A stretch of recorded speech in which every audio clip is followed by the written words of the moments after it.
Good morning po, magandang umaga po sa ating Panginoon at magandang umaga po sa bawat isa. Magandang araw naman po sa ating mga kapatid na nasa ibayong dagat o nasa ibang bansa. Ako po si Sis Renely Esquejo at nagmumula po ang devotion natin sa District 6 sa pangunguna po ni Pastora Cheryl C. Manansala. Isang malaking pribilehyo nga po na magamit ng Panginoon sa ganitong gawain at bilang panimula po ay awitin po muna natin ang kantang Sa Diyos Nakalaan. Sapagkat sa Diyos lamang po natin marapat ilaan ang atin pong mga buhay. Amen po. Hallelujah. Sige po, sama-sama natin sambahin ang ating Panginoon.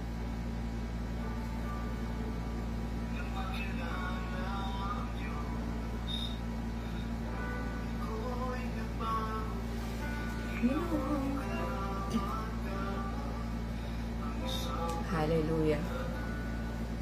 Kayong mga pangarap ay nilingon, masunod lamang kanyang kalooban. Hallelujah. Napakabuti niyo nga po, Panginoon.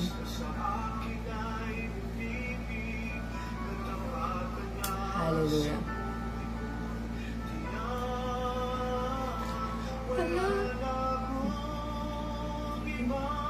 Paglilingkuran, buhay ko'y sa Diyos nakalaan. Hallelujah. Purihin kayo, Panginoon. Buhay ko'y nagbago, ginawang karapat-dapat ang isang katulad ko. Kaya mga pangarap ay nilimo, masunod lamang kanyang kalooban. Napakabuti ng Diyos na sa akin ay umibig, katapatan niya sa buhay ko'y tiyak. Wala na akong ibang paglilingkuran, buhay ko'y sa Diyos nakalaan. Ngayon aking naunawaan, ang maglingkod sa Diyos ay di kalugihan. Ako'y gagabayan, hindi iiwanan. Saan man magtungo, ako'y sasamahan. Napakabuti ng Diyos na sa akin ay umibig, katapatan niya sa buhay ko tiyak. Wala na akong ibang paglilingkuran, buhay ko sa Diyos, buhay ko sa Diyos. Hallelujah. Purihin kayo, Panginoon. Salamat, O Diyos. Hallelujah. Hallelujah. Salamat nga po, Panginoon, aming Diyos, Ama. Napakabuti ninyo, Panginoon. Hallelujah, Jesus. Sige po tayo manalangin. Hallelujah. Salamat po, Panginoon, aming Diyos, Ama, na makapangyarihan sa lahat. Salamat po sa panibagong umaga na ito, sa kalakasan, sa panibagong buhay na nagbubuhat sa inyo, Panginoon. Thank you, Lord, for this beautiful morning, Panginoon, na pinagkaloob niyo po sa bawat isa sa amin. Sa araw na ito, Panginoon, wala po kaming ibang nais gawin, Panginoon, kundi kayo ay mapapurihan, Panginoon, kayo ay maitaas sa aming mga buhay. Panginoon, paging dapatin niyo po ang bawat isa sa amin, Panginoon, na makalapit sa banal mong harapan, Panginoon. Linisin niyo po kami ng inyong banal na dugo.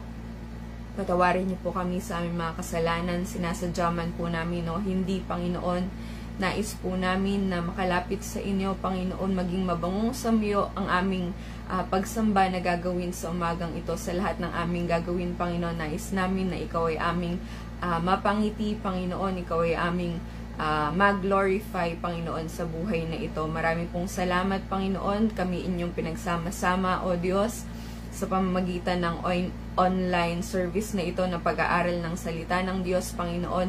Alam po namin, Panginoon, ang presensya niyo, banal na Espiritu, ay malayang kikilos sa buhay ng bawat isa po sa amin. Binubuksan po namin ang aming puso't isipan upang kayo ay malayang kumilos sa aming mga buhay. Maraming pong salamat sa inyo pong papurit pagsamba sa pangalan ni Jesus. Amen. Amen. Hallelujah. Salamat po sa Panginoon. At nung sinabihan nga po ako ng aking tagapangunan na ako raw po ang magbabahagi ngayong umaga, ay hindi ko po alam ang aking sasabihin. Subalit salamat po sa banal na Espiritu dahil alam ko po na siya ang mangungusap sa bawat isa po sa atin. Hallelujah.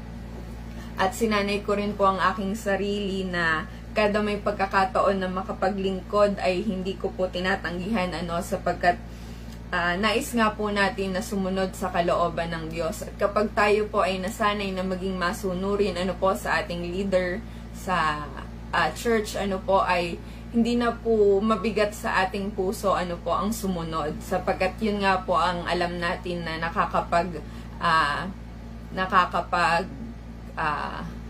paligaya rin po, glorify sa atin pong Panginoon, ang sumunod po sa kalooban ng Diyos.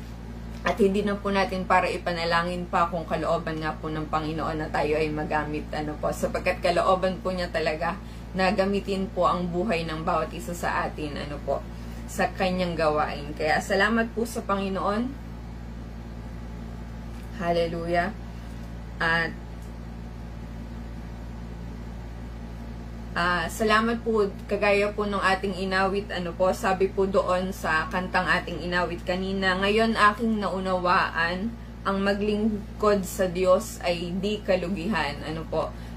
Totoo naman po, sapagkat sinasabi nga po sa kanyang salita, sa unang Korinto 15:58, sabi po dito, 1 Corinthians 15:58, kaya nga, mga minamahal na kapatid, magpakatatag kayo at huwag manghina sa inyong pananampalataya. Magpakasipag kayo sa gawaing ibinigay sa inyo ng Panginoon dahil alam ninyo na hindi masasayang ang mga paghihirap ninyo para sa Kanya. Hallelujah.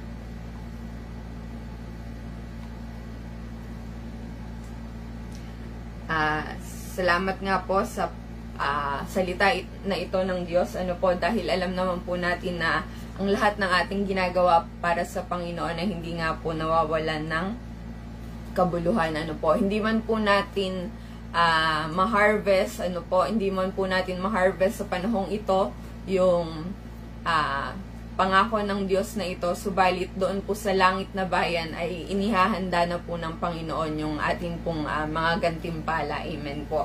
Kaya salamat po sa Panginoon. Way back, March 2008, nung ako po ay makakilala sa Panginoon, 17 years old pa lamang po ako noon. At ngayon nga po ay 31 years old na po ako. At sa biyaya ng Diyos ay nakakapagpatuloy na maglingkod sa Diyos. Salamat po sa Panginoon dahil hindi ko po inaasahan ang plano ng Diyos sa buhay ko na tunay po na mas maganda kaysa po sa aking mga plano. Last year, January 22, month ng January 2022, nga po ay naghahanap po ako ng malilipatang trabaho, dahil naging stressful na po dun sa trabaho na kasi nagpalit po kami ng supervisor. Sabi nila that time, kasi pandemic season nun, sabi, be thankful may trabaho ka pa, ganyan. be thankful dahil nga po may kahit nung pandemic ay hindi naman po na lay off at tuloy-tuloy po yung trabaho, ganyan. Subalit tayo naman po sa sarili natin yung nakakaalam at bilang Kristiyano ay sanay po tayo na magtiis kahit gaano pa ka-stressful yan ay pagtitiisan po natin. Subalit ang sarili nga po natin yung mas nakakaalam kung hanggang saan po yung kakayanan po natin at yung limitation natin. At dahil nga po aware tayo dun sa mental health na kailangan din po nating ingatan, ay naging masigasig po ako na maghanap ng ibang trabaho. At salamat po sa Panginoon dahil nagpasa po ako ng mga resume. Ayan, nag-try po ako sa English online teaching dahil pangarap ko po maging teacher. Salamat po sa Panginoon dahil hindi naman po ako natanggap. Nagpasa din po ako sa mga ilan pang mga pinasahan ko po ng resume. Siguro po nakadalawang interview ako pero hindi na po natuloy. At nagpasa din po ako sa munisipyo sana po namin doon sa Calamba, Laguna para malapit nga lang po sana sa amin pong tirahan. Subalit hindi rin po pinalad. Kaya salamat po sa Panginoon dahil sabi ko nga, Lord, akala ko madali nang makapaghanap ng ibang trabaho kapag graduate ka ng 4-year course dahil ako po ay isang professional agriculturist magsasaka professional magsasaka. Kaya salamat po sa Panginoon dahil sa mga pangyayaring yon. Nagbabrowse po ako sa Facebook, ayan, doon po ako nagtry na mag-search ng tinype ko lang po doon ay horticulturist hiring at may isang agency po na lumabas. Nagpasa po ako ng resume. The next day, tumawag po sa akin yung HR. Sabi nung HR sa akin, alam mo ba na cruise ship yung ina-applyan mo? Sabi po sa akin ganun. Kaya sabi ko, ayo po, alam ko naman po. Nabasa ko naman dun sa sa advertisement nila na cruise ship nga po iyon. Kaya salamat po sa Panginoon. Doon din sa interview po sa akin nung isang Russian na horticulturist, salamat po sa Panginoon dahil tinanong po niya ako, marunong ka ba na mag-flower arrangement? Sabi sa akin ganun. Kaya nakakatuwa po sa Panginoon dahil isa po ako dun sa mapalad na training sa church po natin sa Parian, sa pangunguna nga po ni Ma'am Che na mag-ayos po ng bulaklak. Kaya salamat po sa Panginoon dahil yun po, sinagot ko po, sa church po namin, nag-aayos po ako ng bulaklak, ganyan. Yun po, sanay po tayong humawak ng mga flowers, sapagkat nung college naman po ako, ay hindi naman po gaanong pinagtuunan ng pansin yung sa flower arrangement, Doon po talaga ako na-train sa church po natin na simula kabataan ko nga po, hanggang ngayon nga po, hanggang nitong before pandemic po ay nag-aayos po tayo ng bulaklak sa atin pong iglesia. Kaya salamat po sa Panginoon. To make the long story short ay papuri po sa Panginoon dahil ako nga po ay natanggap sa trabahong iyon bilang seafarer. At salamat po sa Panginoon dahil nakadalawang kontrata na po ako. 6 months lang po pala yung kontrata kapag nasa barko po. Salamat po sa Panginoon dahil sabi ko nga sa Panginoon ay, Lord, ni sa pangarap, ni sa hinagap, ni sa isip ko, hindi ko pinangarap na maging seafarer, sapagkat sino pong mag-aakala na ang isang professional magsasaka ay makakapag-trabaho sa barko, Kaya, tunay na nakahanga-hanga po ang ating Panginoon dahil, yun nga po, na sa magandang kumpanya pa po ako napapunta, dun sa cruise ship company na kinabibilangan ko po ngayon na, sabi nga po nila, mapilot ka dahil magandang kumpanya na yung napuntahan mo. Yung mga benefits ay maganda din po. Salamat po sa Panginoon dahil sa angkan po namin ay wala naman pong nagbabarko, Kaya salamat po sa Panginoon dahil naging way po ito upang mahikayat din po yung iba pong kamag-anak na mag-try din po sa pagbabarko. Kaya salamat po sa Panginoon, dahil yung plano ko po ay maging yung malapit lang sana sa amin pong tirahan. Subalit ang plano po pala ng Diyos ay mas maganda at mas mainam na magamit po tayo ng Diyos doon po sa lugar na iyon, sapagkat nakakalungkot pong senaryo na sa barko nandun po talaga yung, siguro po hindi man sa barko, maging sa dito po sa Pilipinas or sa ating paligid, na nandun po yung iba't ibang klase ng temptation, ng tukso na nanonormalize na po yung pakikipagrelasyon, kahit may asawa ka na, pero pagdating po doon sa barko, meron kang nakakarelasyon na iba, dahil nga po sa needs, ng laman or yung kahinaan po ng bawat tao, dahil tao pa lamang po, tao pa lamang po ay nagiging prone na magkasala. At yung kontrata nga po doon ay 6 months, so mas matagal pa po yung pagsasama doon sa barko kaysa po dito sa Pilipinas na 2 buwan lamang po yung bakasyon. Kaya laking pasasalamat ko po sa Panginoon dahil nakakilala po ako sa Diyos at nagkaroon po ako ng banal na takot sa Diyos na huwag pong makiisa sa mga ganong gawain, at pagtuunan ng pansin kung paano ko po mababahagi yung salita ng Diyos. Prayer ko nga po, Lord, kada kontrata ko, dalangin ko na may mabahagi na ng salita ng Diyos. Sapagkat hindi lamang naman po sa mga pastor ibinilin yung Great Commission, kundi sa bawat isa po sa atin. Kaya salamat po sa Panginoon dahil every time naman po na may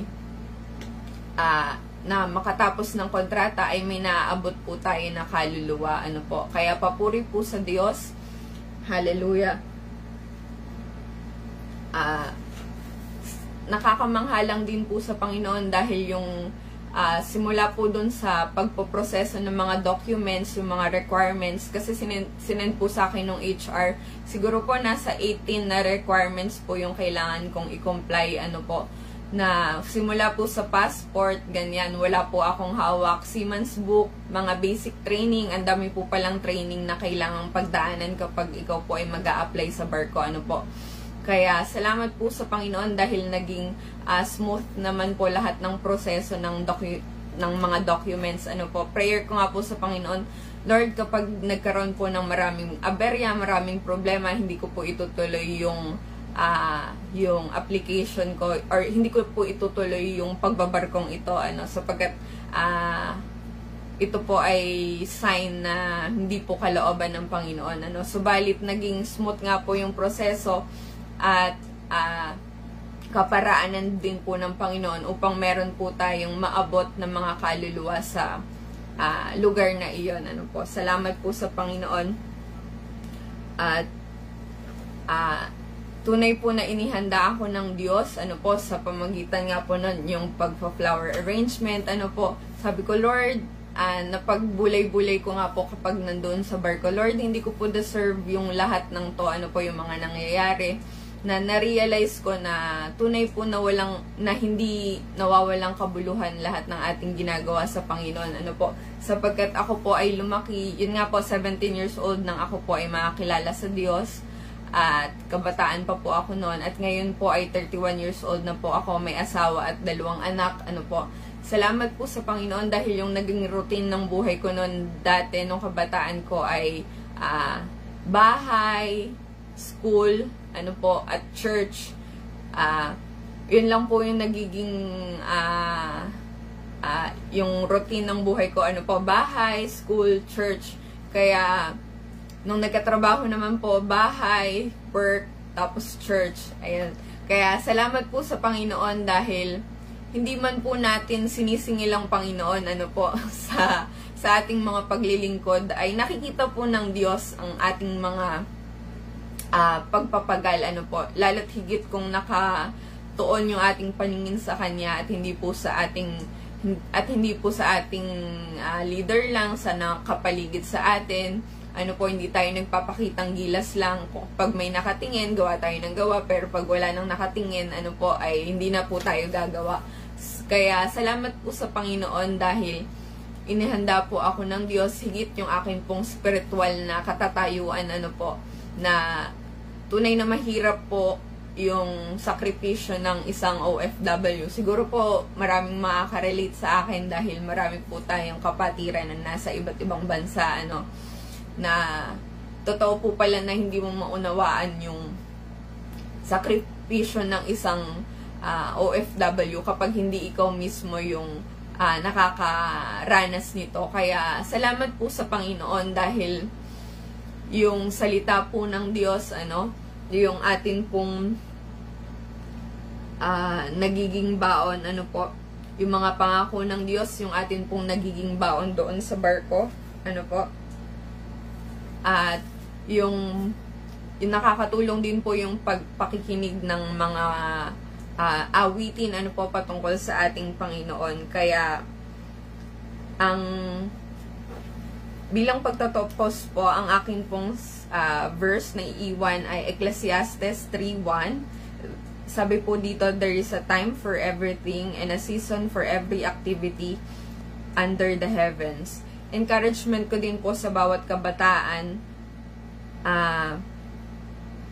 na patuloy na maglingkod sa Diyos dahil alam po natin na siya yung na sila yung malalakas pa, ano po, at wag pong masayang yung panahon or yung season nila bilang kabataan, ano po, na walang nagagawa para sa Panginoon. Pero salamat po sa Panginoon dahil wala naman pong pinipiling edad ang paglilingkod sa Diyos. Kaya bawat isa po sa atin ay nasain po natin na maglingkod sa Diyos. Ano po, salamat po sa Panginoon dahil napakabuti po ng ating Diyos. At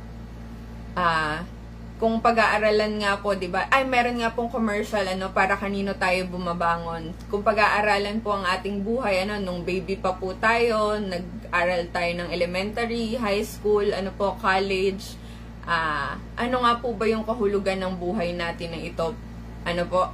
At ang kasagutan lamang po dito ay the reason we live is to worship God. Kaya ang kahulugan po ng buhay natin ay ipagamit po natin sa Panginoon, ilaan po natin sa Diyos ang ating buhay, ano po. At alam po natin na ang Diyos ang siyang kikilos at may mas magandang plano po siya para sa bawat isa po sa atin. Hallelujah. Purihin po ang Panginoon. Sige po tayo magpangwakas ng panalangin. Hallelujah.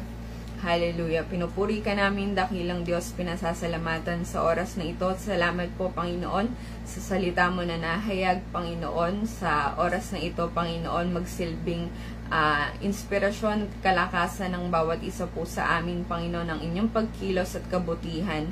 Panginoon, dinadalangin po namin na aming mga leaders, Panginoon, of the church, Panginoon, ng Mazaredo family, Panginoon, ay patuloy nyo nga pong pagpalain sa lahat ng aspeto ng kanilang buhay. Nagpapasalamat po kami sa buhay nila, dakilang Diyos. Patuloy na marami pong kaluluwa silang maabot, Panginoon, maging ang mga kapatiran na nakiisa sa gawaing ito, Panginoon, ay kayo po ang umabot, magpala, Panginoon. Alam niyo po yung kalalagayan ng bawat isa, pangangailangan ng bawat isa, Panginoon. Ikaw nga po yung solusyon sa aming mga problema at pagsubok na kinaharap, Panginoon. Kaya sa inyo kami lumalapit, Panginoon, nagpapakumbaba, Panginoon. Hallelujah. Alam po namin, O Diyos, kailanman di mo kami iiwan, hindi mo kami pababayaan. Amin pong pinagkakatiwala sa inyo ang buhay na ito. Ang pananampalataya po namin sa inyo, Panginoon, ay inyo pong palaguin, Lord God. At hayaan nyo nga po na gamitin nyo ang buhay na ito, Panginoon, para sa inyong kaluwalhatian, O Diyos. Tintiwala po namin ang buong araw na ito sa inyong mapagpalang kamay, Panginoon, at binabalik sa inyo ang pinakamataas na papurit pagsamba sa pangalan ni Jesus. Amen and amen. Salamat po sa Panginoon. Tapos na po ang ating gawain. Hallelujah.